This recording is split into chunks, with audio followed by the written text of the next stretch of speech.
thing, and I call this presentation 9 Things You Need to Know About College Planning, and I'm going to try to go through. If you have questions as we go, just raise your hand, and I'll try to answer them as we go. The first thing, that I want to make, the first point I want to make is that college is a lesson in decision making, right? And as parents, I know the one thing I guess you try to teach your kids to make good decisions and hope that when the time comes that they'll make those good decisions. At least that's the way I'm hoping to work with my son. For many students, really, this is the first major life decision that they'll have to make. And it's the first of many big decisions that they will have to make, right? After college, what job do you accept? And other large investments as you go on, purchasing a house, purchasing a car. All of these things really involve the same process. You gather information from a variety of sources, put all that information together, and then you make the best decision you can. One of the keys is owning the decision and the responsibility for making the decision. Another thing is looking at the sources, right? You get information from a variety of sources, and every source has their own angle or their own spin. So being able to discern what is the spin that they're putting on this, is it valid for me, right? And ultimately, it's the student who's going to be living there. I look at college in a few ways. One, I was an economics major, and so I look at it as an investment, right? It's an investment in what they call human capital. The amount of money you're going to earn over a lifetime. The average college graduate earns more than twice that of the average high school graduate over a lifetime. So you're investing in your earnings potential and also in developing yourself as a person. So as well as an investment decision, and also it's a significant financial investment on the parents' part. You're looking at the average state school, if you're going to live there, is about $15,000. UConn's a little more, the other four are less.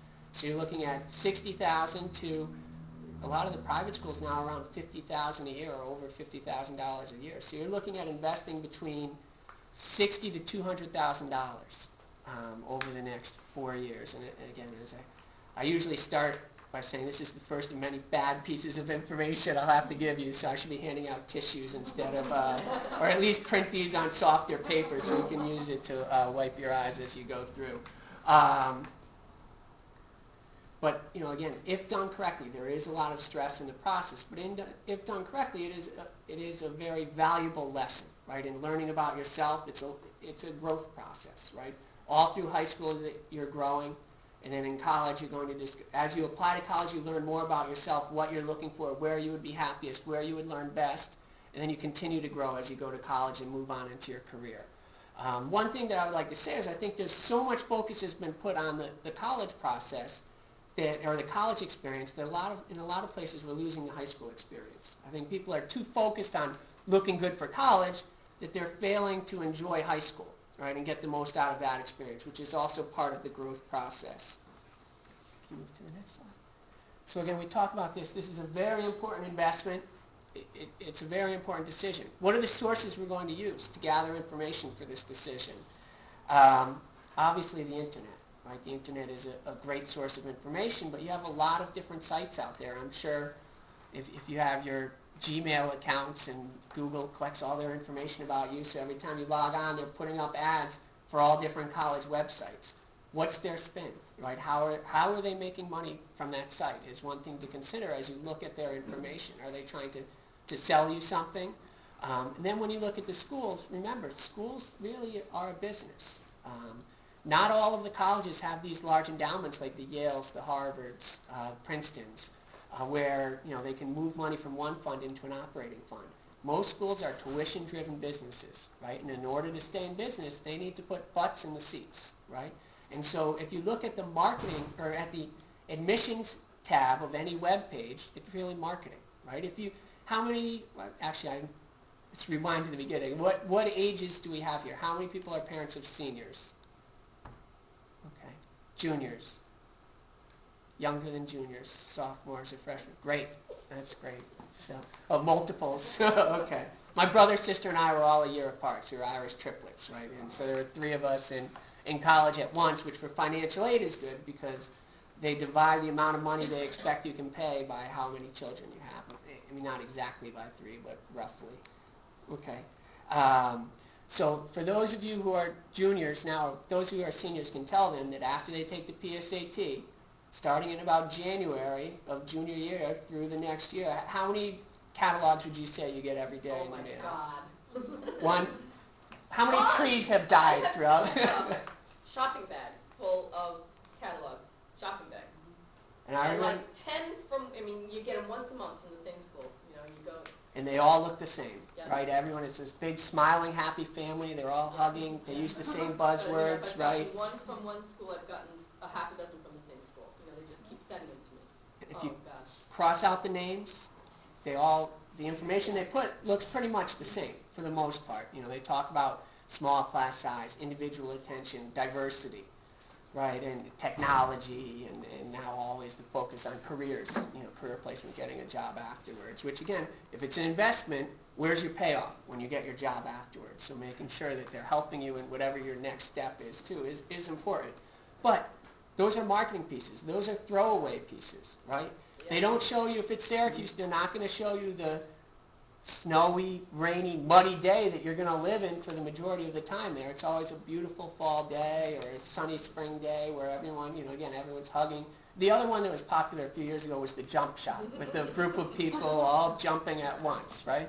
But you see the same things. They're marketing pieces. So you have to learn to look through that. I mean, it is a good source of information because most colleges, when you go around, there's always construction on the campus, right? They're always adding on new things. So the school's brochures are a good source of information as to the current facilities, current programs, and unfortunately current tuition.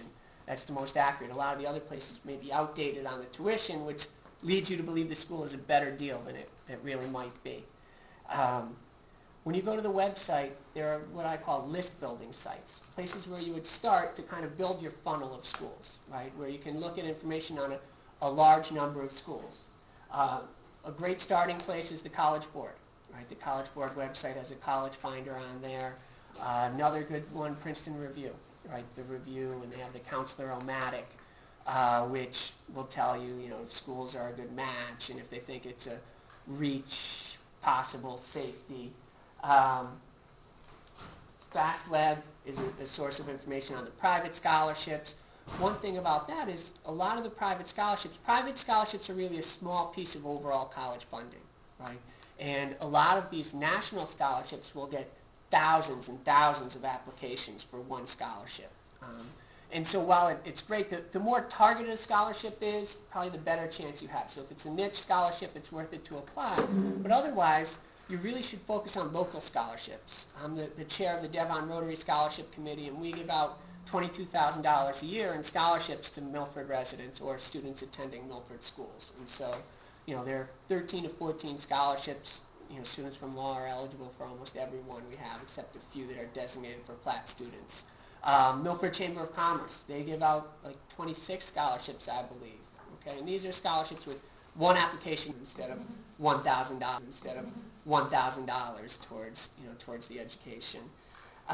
Some of the books, you know, there are a lot of good books on the process, and one that sounds similar to what you had mentioned, Accepted, is The Gatekeepers, where Jock Steinberg, who has a blog on the New York Times, which is pretty good on the admissions process, called The Choice, but his book, The Gatekeepers, followed 5 students through the admissions process and the admissions officers at Wesleyan. So it's unique in that you get both perspectives if you want to understand how the process works. You know, those types of books. Another good one is A is for Admission by Michelle Hernandez. But if you're looking at the guidebooks, how many of the people whose children are seniors have purchased those, the guidebooks, like the Peterson's Guide, the College Board, these large books which this big by this big, larger than Bible. Almost all the information now is on their website, so it's not as necessary to purchase those books. A lot of times the people who purchase the books, you go to the back pages and they have these 2-page write-ups on the schools, and you assume that it's unbiased information. It's actually been submitted by the marketing departments at the schools, and they pay to have that included in there, and so it's, you know, it's not unbiased information, right? It's more marketing. A great list-building book is a book called Rugg's Recommendations on the Colleges. What he does is he recommends colleges based on the strength of the major. And the only problem with that is the average student is going to change his or her major twice when they get to college. And so you want to make sure there are enough options if you're choosing a school based on the major, that enough of their other choices are there as well. You know, of the big books, the starting books, you have you have the Peterson's Guide, College Board. Then you have the insider's guides, which are books that are about maybe 300 to 400 schools, or 460, whatever it is, schools. And those are a little more objective, right? They'll either have a team of editors, or they send out surveys to the colleges. Those are books like the Fisk's Guide to the Colleges, Yale Daily News Insider's Guide, and then Princeton Review has one, and it usually changes. There's a new best college every year. I think it's like the best 461 colleges now, but the number creeps up a little bit every year. And that's a great way, you start with your list, and then you just have to narrow it down, right? And so you go to the school's websites, and that's really, the admissions, but then also looking at what's of interest to the student. If they want to run track, looking at the track team, what are the times? Can I run for this school, right? Would I be able to make the team? They're interested in the newspaper, looking at reading the newspaper online. Or if they're interested in theater and drama, but they don't want to be a major, look and see are the productions. Are they only open to majors? Are they open to all, to all students? If they enjoyed it in high school, they're going to enjoy it in college, right? And college is very different in that most students, when you start high school, they have a support network. They're still at home, or they have some, even if they go to a high school that maybe not all of their friends are going to, when they come home, all of their friends are still around them.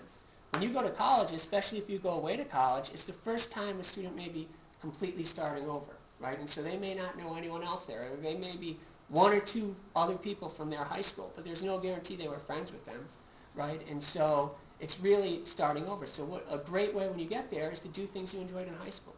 That's a way to meet people that have the same interests as you and help you with your support network, right? And when I started, running college, then all of a sudden you had the upperclassmen to help you with your schedule, to help you,